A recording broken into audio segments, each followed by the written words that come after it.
ہم نے علی کا دفاع کیا ہے، ہم نہیں جانتے کسی کو، ہر موقع پر ہم علی کا دفاع کرتے ہیں۔ تو ہم نے سب سے پہلے یہ کہا کہ ترمذی میں سے یہ حدیث ہے کہ یہ میرے بعد اگر نبی ہوتا تو عمر ہوتا، لیکن مالکہ ہے حسن غریب۔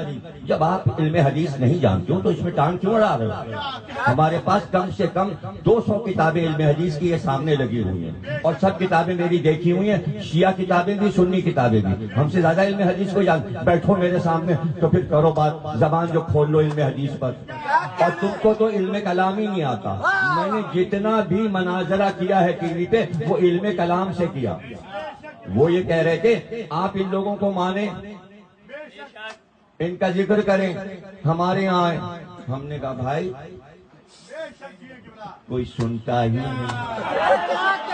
دوسرا جملہ، چلے جاتے ہیں، اسے کہتے ہیں علم کلام۔ نہ اس میں آیت ہے نہ حدیث، نہ یہ بات آپ حدیث سے کاٹ سکتے ہیں اور نہ آپ یہ بات قرآن کی آیت سے کاٹ سکتے ہیں کہ ان کا ذکر ہم نہیں کریں گے، اور کریں گے تو آپ پٹیں گے اگر ٹی وی پہ کہیں گے، اور آپ قوم کو مروا دیں گے۔ ہم نے دیکھے قوم کو کس طرح اونچا کیا۔ میں نے کہا یہ قوم بچپن سے ان بچوں کو یہ سکھایا، پوری بات نہیں سنی، سیکھنے کا عمل نہیں کر رہے ہیں۔ میں نے کہا میرے یہ بچے بچپن سے ان کو یہ بتا دیا جاتا ہے کہ علی شہر علم رسول تھے، علی اس کا دروازہ ہے، علی سے زیادہ علم کسی کے پاس نہیں۔ بچہ وہیں سے علی سے محبت شروع کرتا ہے، پھر وہ ساری زندگی علی علی سننا چاہتا ہے۔ اب جب وہ مجلس میں بیٹھنے لگتا ہے تو اب اگر ہم ادھر ادھر، ہم نے تو کہا ادھر ادھر فلسفہ پڑھ دیں، منطق پڑھ دیں، یہ محاورتاً کہا ہے۔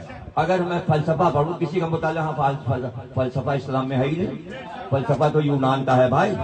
جو یونان کے فلسفے میں جواب دیا گیا آپ اسے فلسفے کا نام دے رہے ہیں، لیکن وہ فلسفہ نہیں ہے۔ آپ کو یہی نہیں پتا جو جواب یونان کے فلسفے کا مولا علی نے، اس کو کہتے ہیں علم کلام۔ نہج البلاغہ فلسفے کی کتاب نہیں ہے، علم کلام کی کتاب ہے۔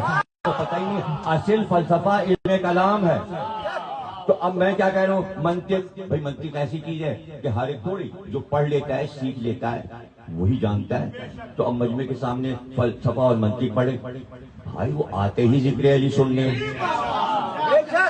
تو میں نے سیدھی سیدھی بات کہی کہ وہ آتے ہیں، اب اگر میں کسی اور کا ذکر کروں گا وہ سنیں گے، وہ اٹھ کے چلے جائیں گے۔ تم ایسا جملہ بنا کے دکھا دو، قیامت تک میرے 2 جملے زندہ رہیں گے کہ ہمارا مجمع کچھ اور سنتا ہی نہیں، اور اگر کسی کا ذکر ہو جائے تو اٹھ کے چلا جائے۔ یہ زندہ جملے بول دیے، انہی جملوں سے تمہاری بھی مدد ہوگی۔ اور میں تمہیں چیلنج کر رہا ہوں سارے علماء کو، امامے والوں کو، اس طرح کے 2 جملے بنا کے دکھا دو۔ تم یہ کہو کہ یہاں پر ضمیر اختر یہ 2 جملے جو کہہ رہے ہیں اس کی جگہ یہ 2 جملے ہمارے کہہ دیتے، بنا کے دکھا دو اور فیس بک پہ ڈال کہ یہاں جواب کیا دینا تھا وہ مجھے جواب دے کے بھیجو۔ سب کو چیلنج کر رہا ہوں جو ٹی وی پہ شیعہ علماء بیٹھتے ہیں، ان سے میں کہہ رہا ہوں کہ وہ لکھ کے جملے بھیجیں کہ یہاں پر وہ کیا کہتے ہیں۔ بہت عقل مند ہو، بتاؤ یہاں پر تم کیا کہتے ہیں۔ وہ مطالبہ کر رہے تھے ہمارے یہاں آ کر آپ ان لوگوں کا ذکر کیجئے، ہم آپ کے یہاں آئے، آپ ہمارے یہاں آئے۔ جس نے قرآن میں غور سے یہ سورہ نہ پڑھا ہو کہ کافروں نے رسول اللہ سے یہ کہا ایک دن تم ہمارے بتوں کی عبادت کرو، دوسرے دن ہم تمہارے خدا کی عبادت کریں گے۔ رسول اللہ نے کہا تمہارا دین تمہارے ساتھ، ہمارا دین ہمارے ساتھ۔ ارے یہ رسول اللہ کی زبان کے جملے بول، تمہارا دین تمہارے ساتھ، ہمارا دین اس مجمع کے ساتھ۔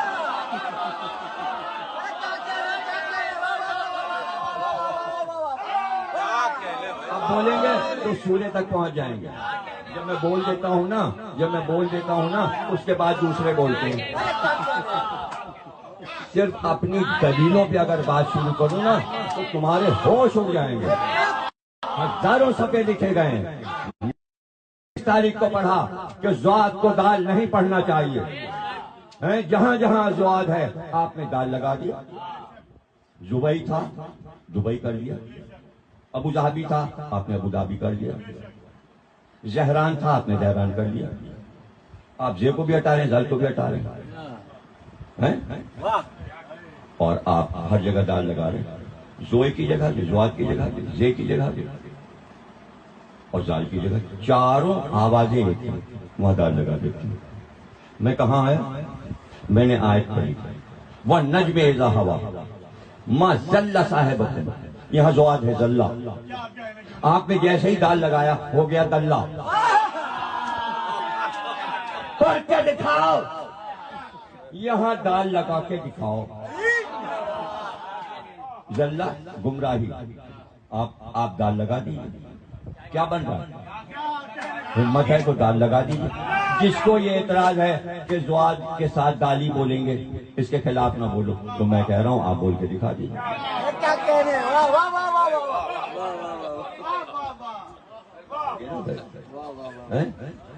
تو اس طرح یہ علم کلام کی یہ صفتیں ہیں۔ آپ نے مناظرہ نہیں پڑھا، میں نے بچپن سے یہ علم سیکھا، اس لیے کوئی شیعہ سنی عالم میرے ساتھ نے بیٹھ ہی نہیں سکتا۔ جب تک میں زندہ کوئی نہیں بیٹھ پائے گا، چیلنج کر رہا ہوں، کوئی نہیں بیٹھ پائے گا۔ یہ میری صلح کلی اور نرمی ہے کہ میں دونوں طرف کے علماء سے، وہ کرتے ہیں میرے خلاف کام لیکن میں جواب نہیں دیتا، کیونکہ اس وقت نصرت معصوم کی منزل پر کام ہوا ہے، اسے خراب نہ کریں، جیتی ہوئی لڑائی کو ہار میں نہ بدلیں، ورنہ پھر آگے بھی ہارتے رہیں گے۔ سب کو پیغام دیجیے، جنگ کو ہروائیے نہیں، یہ سب کر کے اس کو اپریشیٹ کیجیے، جیتی گئی ہے لڑائی۔ اب دوسری صورت، لوگ لکھے ہوئے فتح کا کہہ دیتے، گھر جو جلایا اس سے بیزار، یہ سب تو ہوتا ہے جماعت اسلامی میں، فیس بک پہ بھی ہو رہا ہے، مجلسوں بھی ہوتا ہے۔ تو نئی بات کیا ہوتی ہے اگر میں کہہ دیتا ہوں؟ انہیں پتہ ہے کہ میں یہ کہتا ہوں، انہیں پتہ ہے کہ ہم سیدہ کا قاتل کس کو کہتے ہیں، سب انہیں پتہ ہے، پتہ ہے کہ امام حسن کا قاتل کون ہے، انہیں پتہ ہے کہ حضرت علی کے سر پہ ضرورت پڑی تو اس کے پیچھے مجرم کون ہے، سب انہیں پتہ ہے، اور آپ پڑھتے بھی ہیں۔ تو نئی بات کیا ہو، یہ تو ہم پڑھے ہی چلے جا رہے ہیں۔ یہاں بحث دوسری تھی، یہاں اگر یہ چیزیں لاتے تو وہاں امام باڑے یہ چیزیں اگر اسٹیج پہ جہاں شیعہ سنی اہل حدیث جو بندی قادیانی شیعہ سب سن رہے تھے، اگر میں یہ والی بحث کرتا تو آج کا دن کچھ اور ہوتا۔ آج کے دن شیعوں کے گھر جل رہے ہوتے، ٹارگٹ کلنگ شروع ہو جاتی۔ صرف دیکھیں اتنی سی بحث پر جو میں نے نارمل بحث کی ہے، پورے شہر میں آج آرمی لگا دی گئی۔ جب آپ کو کچھ پتہ ہی نہیں، یعنی ہلکی بحث پر آرمی لگی ہے، انچولی کے چاروں طرف آرمی لگی ہے، پورے گلشن اقبال میں آرمی لگی، صرف اس لیے کہ میں نے ہلکے لہجے میں بات کیا۔ اگر میں جلال میں بات کرتا تو آج شہر میں کیا ہو رہا ہوتا۔